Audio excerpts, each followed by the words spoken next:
My dear friend, welcome again in your YouTube channel Maths Master में। Subscribe now and press the bell icon. Never miss an update. दोस्तों आज हम class 8th में chapter second उसकी exercise 2.1 start करेंगे। तो दोस्तों chapter का नाम हमारे पास है linear equation in one variable. सबसे पहले हमें इसको समझना पड़ेगा कि चैप्टर क्या कहता है। Linear equation in one variable, variables और कॉन्स्टेंट्स के बारे में थोड़ा सा बताता हूँ, उसके बाद अपना क्वेश्चन स्टार्ट करते हैं। देखिए सपोज करो मेरे पास कोई भी एक इक्वेशन दी जाती है 3x + 2y = कुछ भी लगा लो, यहाँ पर मैंने 6 लगा लिया। देखिए इक्वेशन होती क्या है, equation is a combination of constant and variable then that should be equal to something. मतलब इसमें क्या होते हैं, कांस्टेंट होते हैं, वेरिएबल्स होते हैं और कुछ ना कुछ इक्वल में हमारे पास जरूर होता है, उसी को इक्वेशन कहते हैं। इसमें मेरे पास ये रहेंगे कांस्टेंट्स, क्या रहेंगे ये, और ये जो एक्स वाई जो इंग्लिश के अक्षर आए मेरे पास ये रहते हैं वेरिएबल्स, या फिर इसको हम इस तरीके से बोल सकते हैं हिंदी वालों के लिए चर और एचर। हिंदी में इसको बोलेंगे चर और एचर, इसको कहेंगे चर और इसको कहेंगे एचर। इसको ऐसे भी याद रख सकते हैं कि जो चर वाली संख्या होती है जैसे एक्स वाई जेड जो भी कुछ आएगा चर वाली संख्या होती है वो चल सकती हैं मतलब चल के कहीं भी जा सकते हैं, उनका वैल्यू उनका मान कुछ भी आ सकता है। एक क्वेश्चन को सोल्व करते हैं तो हो सकता है इसकी वैल्यू 2 आए, दूसरे में 3 आ जाए, तीसरे में 4 आ जाए। ऐसी वाई की वैल्यू भी जो है वो डिफर हो सकती है हर एक क्वेश्चन में। लेकिन जो एचर होती है जो चल फिर नहीं सकती उसकी वैल्यू हमेशा सेम रहेगी। अगर 3 है मेरे पास वो 3 ही रहेगा, इस क्वेश्चन में भी 3 है वो उसकी वैल्यू 3 ही रहेगी, ना तो 2 बनेगी और ना ही 4 बनेगी। ध्यान रखना सिर्फ इन दो चीजों का, इसमें चर और एचर का एक कॉम्बिनेशन होता है, कांस्टेंट वेरिएबल्स का कॉम्बिनेशन होता है और बीच में इक्वल जरूर होता है, इक्वेशन बनने के लिए इक्वल जरूर होता है। तो अब ये जो मेरे पास स्टेटमेंट है इससे मुझे जो चीज क्लियर हुई वो ये क्लियर हुई कि ये कॉम्बिनेशन होगा कांस्टेंट और वेरिएबल्स का। और क्वेश्चंस में हमारे पास क्या आएगा, क्वेश्चन में हमारे पास आएगा सोल्व द फॉलोइंग इक्वेशंस। कुछ इस तरह के क्वेश्चंस आएंगे, उसमें क्या होगा, चर भी होगा, एचर भी होगा, कांस्टेंट भी होगा, वेरिएबल्स भी होगा। और जो मेरे पास वेरिएबल होगा उसकी वैल्यू फाइंड आउट करनी होगी मुझे, उसकी कुछ ना कुछ वैल्यू निकालनी होगी। यहाँ पर एक्स वैल्यू कितनी आएगी इसको सोल्व करके मुझे बताना होगा, क्योंकि वैल्यू अलग अलग होती है, हर एक सम के अकॉर्डिंग अलग अलग आ सकती है। तो इस सम में कितनी आएगी वो निकालनी है। अब उसके लिए हमें कुछ 4 चीजें जो है अपने दिमाग में रखनी है, वो पहले बता देता हूँ, उनकी हेल्प से हम इसको आसानी से कर लेंगे। ध्यान से देखना, जो मेरे पास वेरिएबल होगा, कोई भी है वेरिएबल, सपोज करो एक्स है मेरे पास दिया हुआ, उसके साथ अगर कुछ भी चीज मेरे पास प्लस होती है, उस एक्स के साथ कुछ भी चीज मेरे पास जुड़ती है तो वो चीज इक्वल से जब भी उधर जाएगी तो वो माइनस की हो जाएगी। ध्यान रखना 4 चीजें हैं, 4 चीजें बताऊंगा, उनको माइंड में रखना है, क्वेश्चन इजीली सॉल्व कर सकते हैं। जो भी मेरे पास वेरिएबल होगा उसके साथ अगर कोई चीज प्लस में है, जमा में है, जुड़ रही है तो जैसे इक्वल से दूसरी तरफ जाएगी माइनस में हो जाएगी। दूसरी चीज, दूसरी कंडीशन क्या रहेगी, जब इस वेरिएबल के साथ कोई भी चीज माइनस में होगी और उसको जैसे इक्वल से दूसरी साइड में मैं लेके जाऊंगा तो वो प्लस की हो जाएगी। पहली चीज मैंने क्या बताया, पहली चीज बताई मैंने कि कोई भी x के साथ चीज प्लस में होगी उधर जाके माइनस में, और दूसरी चीज जब x के साथ कोई भी चीज माइनस में उधर जाके प्लस में। तो तीसरी चीज क्या रहेगी भाई, डिवाइड के साथ क्या होगा भाई, मल्टीप्लाई के साथ होगा, क्या होगा, यही तो चीज देखनी है। अब देखो अगर मेरे पास इस वेरिएबल के साथ कोई भी चीज मल्टीप्लाई में आएगी, कोई भी चीज मल्टीप्लाई में आएगी तो वो उधर जाके क्या होगी, वो डिवाइड हो जाएगा। मल्टीप्लाई का क्या बनेगा, डिवाइड। और अगर आ जाए डिवाइड में कोई भी चीज तो उसका क्या बनेगा, वो डिवाइड वाली चीज उधर जाकर आएगी मल्टीप्लाई। बस इन 4 चीजों को ध्यान रखना है, इन 4 चीजों की मदद से, 4 चीजों की हेल्प लेके हम इन सारे क्वेश्चंस को बड़े ही इजीली चुटकी बजाते खत्म कर सकते हैं। देखना ध्यान से कैसे होगा। यहां जाते हैं पहले क्वेश्चन में, x - 2 = 7। ये मेरे पास वेरिएबल है, इसको रखना है यही क्योंकि इसकी वैल्यू निकालनी है। और इसके साथ जो भी चीज है इसके साथ कौन है मेरे पास, ये है -2। अब देखो वहां जो मैंने बताया था, अगर मेरे पास वेरिएबल के साथ कोई भी चीज माइनस की है तो वो इक्वल से उधर जाके क्या होगी, प्लस की होगी। बस वही काम करना है, इस x को तो रखना है ऐसे ही और इक्वल रहेगा वैसे ही। और यहाँ पर इक्वल से कितना था, 7 था, तो 7 हमने ऐसी चीज रख लिया। ध्यान देने वाली चीज क्या है, बस ये जो माइनस की चीज है ये इधर जाएगी और उधर जाके कैसे होगी, प्लस की। ये मैंने कर दिया इसको प्लस की 2, यानी कि 7 + 2, आंसर मेरे पास कितना आ गया, 9। देखो कितना आसान सा क्वेश्चन था। अगर दिमाग में रहेगी ये चीज फिर चुटकी बजाते ही सम सोल्व हो जाएगा। अगर ये चीज नहीं आती तो बड़ी दिक्कत आने वाली है, इसलिए पहले इसको रिमाइंड करेंगे, उसके बाद क्वेश्चन को सोल्व करेंगे। सेकंड क्वेश्चन देख लेते हैं, क्या कहते हैं, यहाँ पर y की वैल्यू फाइंड आउट करनी है, काम वही रहेगा सारा साथ। अब की बार मेरे पास प्लस में 3 है, ये उधर जाके कैसा होगा, माइनस में 3। चलिए लिख लेते हैं, इज इक्वल टू 10 मैंने वैसा ही लिख लिया, और प्लस का 3 उधर जाके माइनस का 3, यानी कि 10 माइनस 3, 10 में से 3 गया, कितना होगा बोलिए सभी, ये हो जाता है मेरे पास प्लस का 7। ये आ गया जी आंसर सेकंड क्वेश्चन का भी। बड़े आसान से क्वेश्चन थे। थर्ड क्वेश्चन की तरफ बढ़ते हैं। अब देखो थोड़ा सा चेंज कर दिया क्वेश्चन। उसने क्या किया, ये चीज़ इधर रख दी, ये चीज़ लेकिन इक्वल है, दोनों चीज़ें इक्वल है। अगर 2 इज इक्वल टू 2 है तो कोई फर्क नहीं पड़ता, 2 को इधर लिखो, इसको इधर लिखो, दोनों चीज़ इक्वल ही है, मतलब कोई फर्क नहीं पड़ेगा मुझे अगर मैं स्टेटमेंट को थोड़ा सा चेंज करके ऐसे लिख लेता हूँ, लेफ्ट को राइट में, राइट को लेफ्ट में लिख लेता हूँ, बात वही रहेगी। अब देखो फिर मेरे पास वैसे ही क्वेश्चन आ गया, क्या करेंगे, जो चीज़ लिख सकता हूँ मैं पहले लिख ली, और उसके बाद ये प्लस का 2 यहाँ पर जुड़ रहा है, उधर जाके क्या होगा, माइनस का हो जाएगा। ये कर दिया मैंने माइनस का 2, तो जेड की वैल्यू कितनी आ गई, 6 में से 2 गए, कितने होते हैं, 4। ये हो गया जी मेरे पास थर्ड वाला क्वेश्चन भी। उसके बाद आते हैं फोर्थ वाले सम पे। लिख लेता हूँ पहले, क्या लिख सकता हूँ मैं, इसमें लिख सकता हूँ x। अब देखो जहाँ से x इज इक्वल टू 17/7, ये तो मैं लिख ही सकता हूँ, इसमें तो कोई दिक्कत है ही नहीं मेरे पास। बस दिक्कत कहाँ आएगी, ये जो प्लस में जो भी चीज़ है ये उधर जाके क्या होनी है, ये माइनस में होनी है। तो मैं इसको क्या लिख लेता हूँ, 3/7। देखिए बड़ा सिंपल सा प्यारा सा क्वेश्चन था, और इसको अगर मैं आगे सोल्व करने के लिए जाता हूँ तो मैं पहले भी अपने क्लासेस में बता चुका हूँ इस चीज़ को, कि जब भी फ्रैक्शन में चीज़ आए, अपोन में जब भी कोई चीज़ आए तो एलसीएम लेके सोल्व कर सकते हैं। एलसीएम कैसे लेंगे ये मैं पहले बता चुका हूँ, फिर भी देख लो इसको ध्यान से। 7 को अगर मैं एलसीएम इस तरीके से लेता हूँ तो 7 1 जा 7, 7 1 जा 7, इनको आपस में करते हैं मल्टीप्लाई, 7 1 जा ऐसे करके मेरे पास एलसीएम कितना रहेगा, 7 ही एलसीएम आता है। यहाँ पर इसको रख लेते हैं।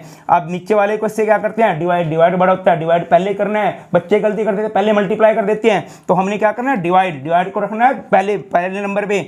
7 को 7 से अगर मैं डिवाइड करता हूँ कुछ इस तरीके से, 7 1 जा 7, तो मेरे पास कितना आया, ये 1 जा, ये जो 1 हुआ इसको ऊपर वाले से मल्टीप्लाई, इनकी 17 1 जा 17, और ऐसे ही यहाँ पर भी प्रोसेस करेंगे। फिर दोबारा से अगेन कितना आएगा, 1 आएगा, उस 1 को 3 से मल्टीप्लाई, ये 3 आ गया। नीचे तो 7 आ ही गया था मेरे पास, तो ऊपर कितना, 17 में से 3 गया, 14। कितना आया जी, 14। अगर कट सकता है, डिवाइड हो सकता है, तो इसको डिवाइड कर दो, 7 1 जा 7, 7 2 जा 14, आंसर कितना आया, 2।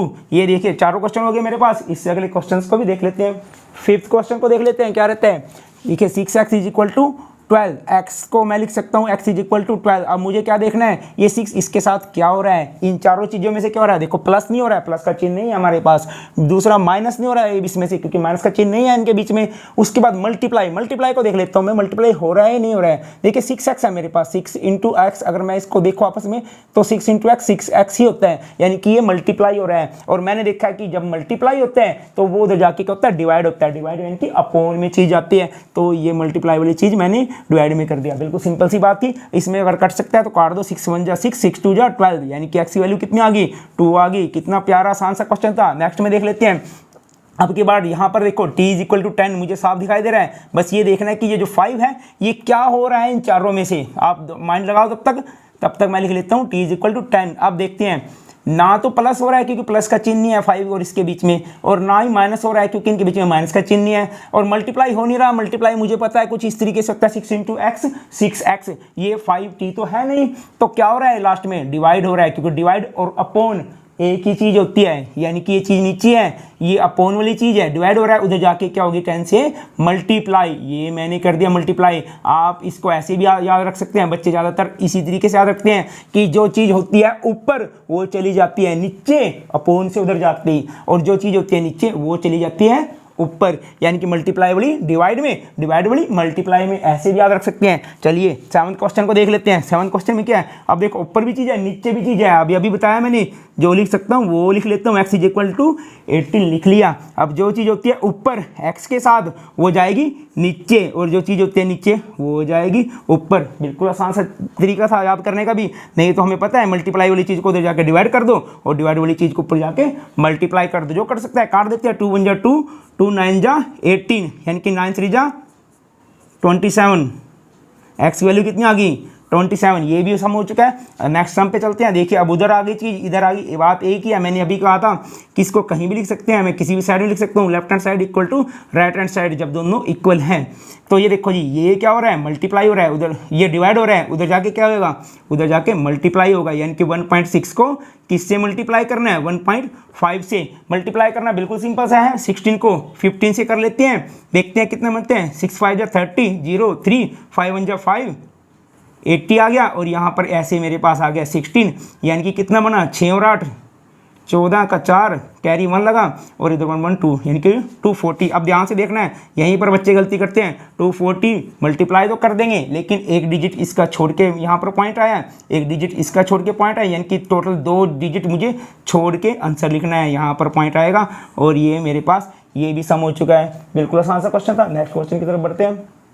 9th क्वेश्चन क्या कहता है, 9th क्वेश्चन कहता है 7x - 9 = 16। इसको सोल्व करते हैं। चलिए सबसे पहले मैं 7x को एज इट इज लिख लेता हूँ, =16 है, वो भी ऐसे लिख लेता हूँ। करूँगा क्या, ये जो माइनस का 9 है इसको उधर जाके क्या करूँगा, माइनस वाली चीज़ को प्लस का 9, ये मैंने कर दिया 9। अब देखते हैं कितना बनता है। 7x = 16 और 9 25 बन गया मेरे पास। और ये देखो इसके साथ हो रहा है मल्टीप्लाई, यानी कि उधर जाके क्या होगा, डिवाइड। ये मेरे पास आ जाता है 25/7। नहीं कटता तो ऐसे ही छोड़ दो इसको। ये आंसर हो गया इसका। 10th क्वेश्चन की तरफ बढ़ते हैं। देखिए क्या कहता है, 14y - 8 = 13। देखते ही पता चल जाता है कि माइनस का 8 है। अब की बार उधर जाके क्या होगा, प्लस का 8 हो जाएगा, क्योंकि 3 का जो मेरे पास जो भी फार्मूले मेरे पास लगने हैं इसमें, वो सारे मुझे रिमाइंड हो चुके हैं। अब मैं लिख लेता हूँ इसको, 14y = 13 पहले पढ़ा है, और माइनस का 8 उधर जाके क्या होगा, प्लस का 8। ये कर दिया जी मैंने, प्लस का 8। अब देखते हैं कितना बनता है। ये 14y = 21 बन जाएगा। तो उसके बाद क्या रहेगा, ये इसके साथ क्या हो रहा है, प्लस नहीं हो रहा है, माइनस नहीं हो रहा है, मल्टीप्लाई हो रहा है। अब तक तो आपको पता चल गया होगा देखते ही कि ऊपर जो चीज़ है वो उधर जाके होगी नीचे चली जाएगी। यानी कि y = 21/14 कटता है तो काट दो। 7 के टेबल में दोनों जाते हैं, 7 2 जा 14 और 7 3 जा 21, यानी कि y की वैल्यू कितनी आ गई, 3/2। ये भी क्वेश्चन हो गया हमारे पास। नेक्स्ट सम की तरफ चलते हैं। 11th सम क्या कहता है, 17 + 6p लिख लेता हूँ। 6p = 9 मुझे साफ दिख रहा है, प्लस का 17 है, उधर जाके क्या होगा, माइनस का 17।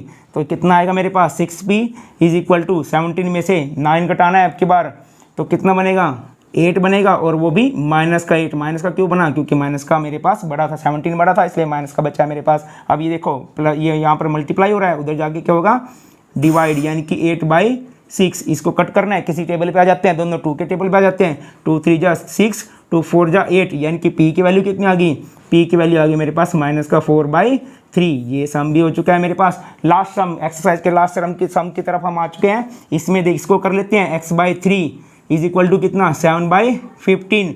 प्लस का 1 है, प्लस का 1 उधर जाके क्या होगा, माइनस का 1।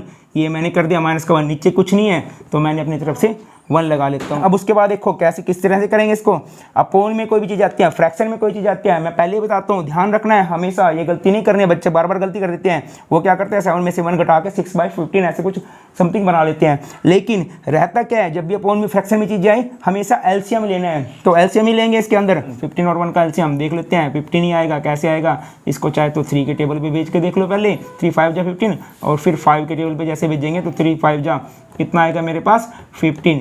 बस एलसीएम, इस चीज़ को ध्यान रखना है कि एलसीएम लेके ही अगर फ्रैक्शन में चीज़ आती है तो एलसीएम लेके उसको सोल्व करना होता है। अब इसको इससे करेंगे डिवाइड, 15 1 जा पे जाएगा, 1 आ गया यानी कि, और 1 को ऊपर वाले से करेंगे मल्टीप्लाई, यानी कि 7 1 जा 7, और ऐसे ही जब इसको इससे डिवाइड करेंगे तो आएगा 15। 15 को 1 से करेंगे तो 15, यानी कि x/3 कितना आएगा मेरे पास, = 7 में से 15 जाएगा अब की बार, यानी कि 15 में से 7 जाएगा, यानी कि बनेगा मेरे पास 8, क्योंकि ये चिन्ह मेरे पास बड़ा है 15, तो इसके लिए इसका मतलब है कि माइनस का 8 बना मेरे पास, और ये आ गया 15। अब ये चीज़ इसके साथ 3 क्या हो रहा है, 3 हो रहा है डिवाइड, डिवाइड वाली चीज़ उधर जाएगी मल्टीप्लाई हो जाएगी, यानी कि x = -8/15, और मल्टीप्लाई हो गया 3, कट सकता है तो काट दो जी हाँ, ये कटेगा, 3 1 जा 3 और 3 5 जा 15, यानी कि माइनस का 8/5। x की वैल्यू कितनी आ गई, माइनस का 8/5। ये हमारी एक्सरसाइज खत्म हो चुकी है, खलास हो चुकी है, फिनिश हो चुकी है। बिल्कुल सिंपल से सम से मेरे पास वही कांस्टेंट और वेरिएबल्स का क्या रहेगा, एक मेरे पास वेरिएबल होता है कुछ ना कुछ, लीनियर इक्वेशन। लीनियर इक्वेशन मतलब जिसकी पावर 1 होती है। देखो पावर 1 है इसकी, यहाँ पर ऊपर 2 3 4 कुछ नहीं है, यानी कि पावर 1, यही हमारे चैप्टर का नाम था, लीनियर इक्वेशन, यानी कि जिसकी पावर एक ही रहेगी, 2 3 4 कुछ नहीं आएगा, और जिसमें वन वेरिएबल कुछ ना कुछ x y z कुछ ना कुछ वेरिएबल 1 रहेगा, वही चैप्टर था। उसके सारे सारे सम्स हमने देख लिए, बड़े आसान थे, सोल्व कर लिए। नेक्स्ट टाइम नेक्स्ट वीडियो लेके फिर आएंगे, तब तक के लिए have a nice time, good bye, thank you.